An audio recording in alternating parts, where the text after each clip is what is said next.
This is 25 to Life with Uncle YAHSHUA. Rolling down 109 in a truck.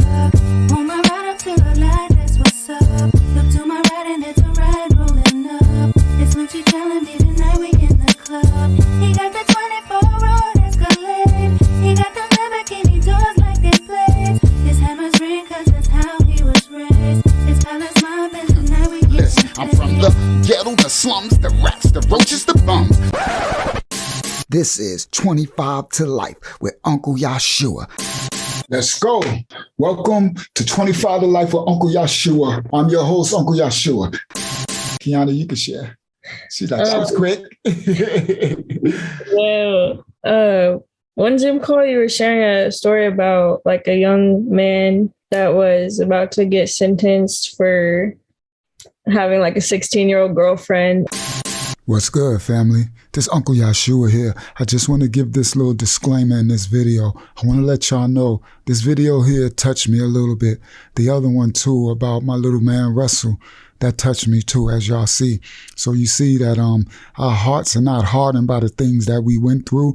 You know what I mean? Yeah, we suffer from the PTSD, but some of us are still functional. You know, some of us are still humans. And I thank the Most High that I still continue to have compassion and empathy and a heart. So this lesson is a special one. I shared it on my ministry. My ministry is called Mashiach Assembly. You can subscribe to my channel at Uncle YAHSHUA Truth TV. On this. See this right here? This is my ministry channel. So when y'all see my video with all these people in these boxes, that's my family. That's my ministry. They come from worldwide in every nation, from South Africa, Canada, the UK. They're from all over the world. All right. So I minister to them every Tuesday at 8 p.m. and every Friday, what we call the Sabbath, the Shabbat, you know what I mean, at 8 p.m. So this is, when you see these ones with my people in the box, this is my ministry that are speaking. So, you know what I mean? I just wanted to give y'all a little update so y'all can subscribe to Uncle YAHSHUA Truth TV to be poured into by the Most High to wake up in these last end times and come from up under these curses that's been put over the so-called black people, and for those others to come under covenant with the Most High himself. Babylon is falling, so we got to wake up and get it right, guys. All right? Y'all heard. Now watch this one. It's a special one to me. Kiana, you can share. One Zoom call, you were sharing a story about like a young man that was about to get sentenced for having like a 16-year-old girlfriend. And then you said you were going to finish that story sometime. So I don't know if you have time to finish that story. Do y'all remember where I left off? Because I don't remember where I stopped. Yeah, you left off when he came back. And oh, for real? That was it. Yeah, when he came back to the holding cell. It was a cliffhanger. So why did I stop? What made me stop? I think it was late. I'm not sure. It was really late and we was tired. Okay, that had to be, because I'm like, okay, all right, let me finish it then. That's interesting. That is funny. Praise y'all. Thank you, Kiana. Okay. It sucks because you have people who wasn't there. So they like, you know, they're like, what? They're in the middle of all right, let me give a brief synopsis for those who weren't there, and then I'll continue. When I was in jail facing life, I was in a cell, and there was a 18-year-old young man who had a 16-year-old girlfriend, and they were in high school. And her parents didn't like him because he came from a bad neighborhood, and her parents had money. And her parents, I don't know if it was her mom or her dad, but they filed statutory rape against this young man. And they arrested him for statutory rape. And they were offering him something, I think 16 or 20 years, something like that. But he did nothing. It was his girlfriend. They were in love with each other. And she was turning 17 within a month. And 17 is the cutoff for statutory. He was only 18. So he was taking it to trial because he didn't want to take 20 years. And I was at a rough place because This is a place in Long Island called Nassau County, and they have a #1 conviction rate for 30 years. They will convict you illegally against the law for something that you in any other county you would get released from. And they pride on that. They pride on having a #1 conviction rate, convicting people illegally. Our people, of course. 99% for 30 years of a conviction. It's because of it, nobody takes them to trial because they're like guaranteed to lose. So even if you're innocent, you're going to take whatever 20 years they offer you, because if you lose the trial, they're going to give you like 50 years, 33 years, some crazy. And that's what this young man was facing. He went upstairs because he was going to take, he was on this trial, and the people in the bullpen was telling him to go through with it. I wanted him to take the 20 years because I kind of knew you're not going to beat this system. He was a young, jubilant young man, really nice young man. You could tell he wasn't a bad guy.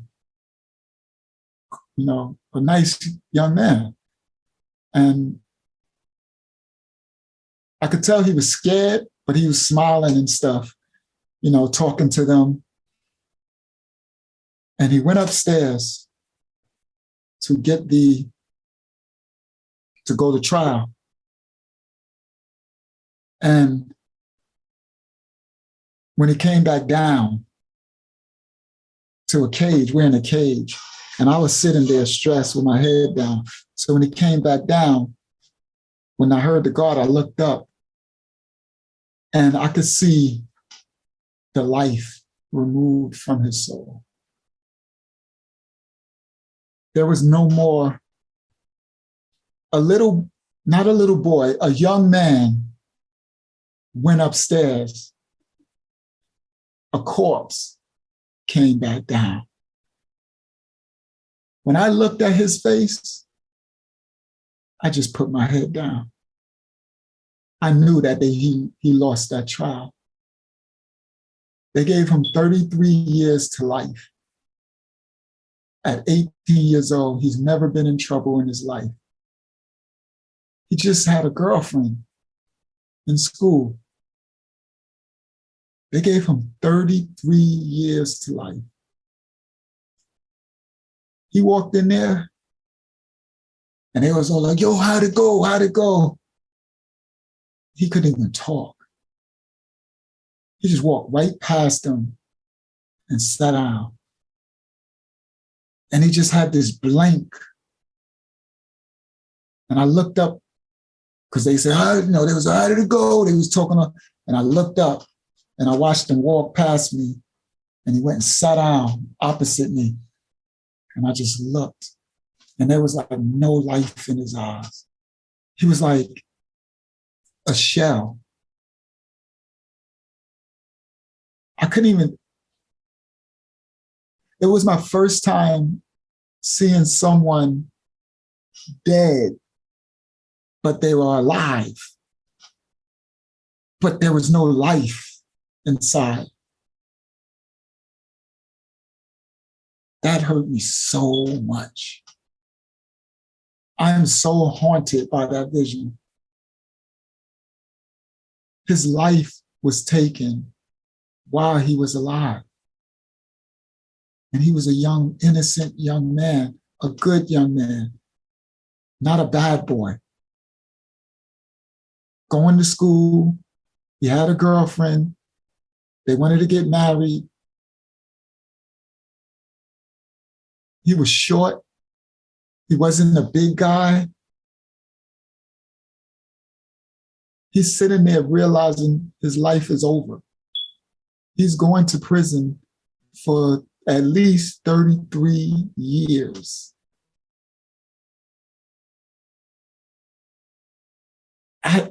I couldn't do nothing about it.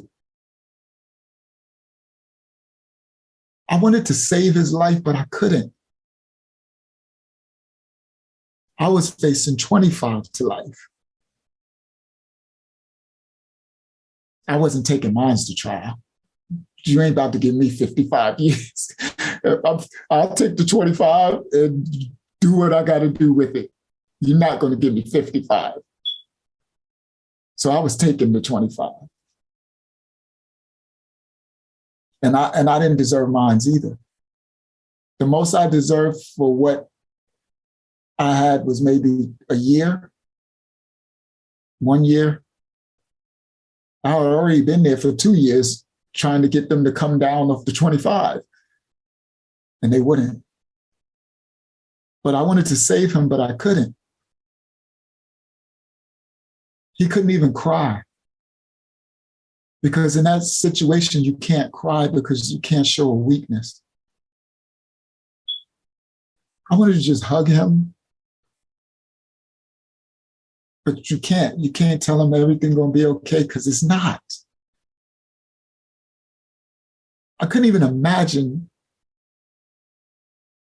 I was old. I was an adult. He was 18.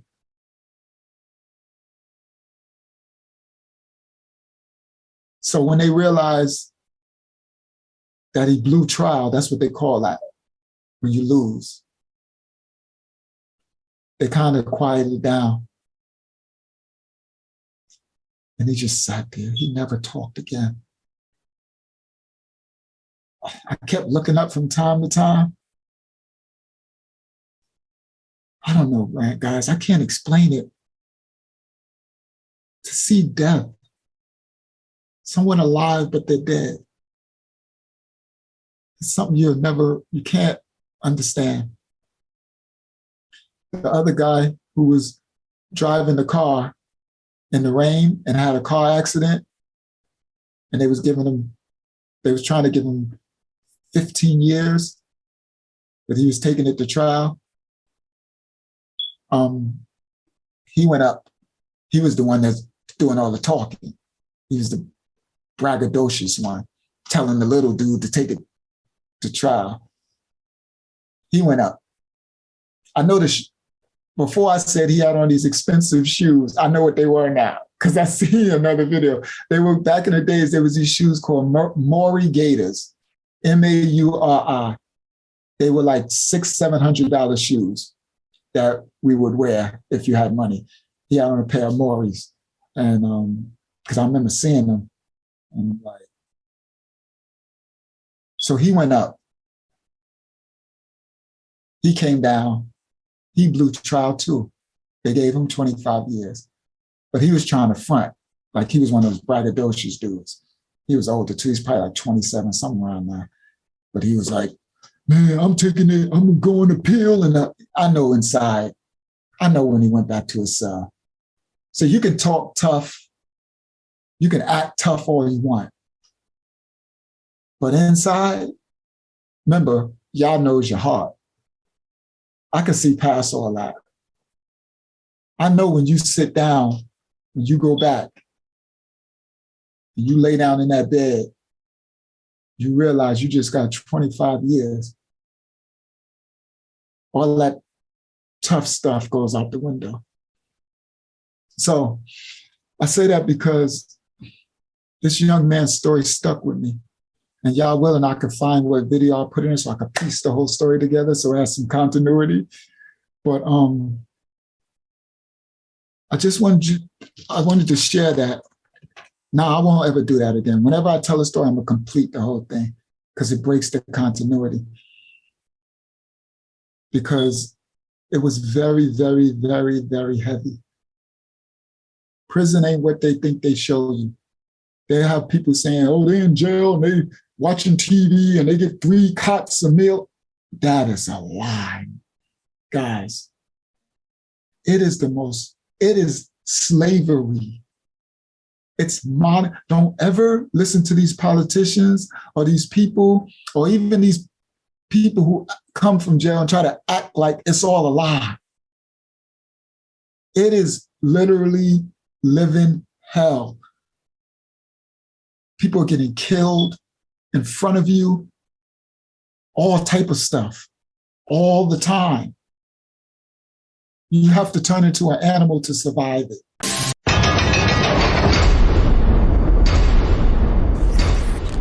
This is 25 to Life with Uncle YAHSHUA. You wanna know why they call me Lucky Lucha? This is a little story on 25 to Life with Uncle YAHSHUA. Like and subscribe for more incredible stories every week. Police are on the scene of a triple homicide on Long Island. It happened overnight at a home in Hempstead. I'm from Hempstead, Parkside, the ghetto, the dark side, strong, the wrong, I think I'm supposed to burn.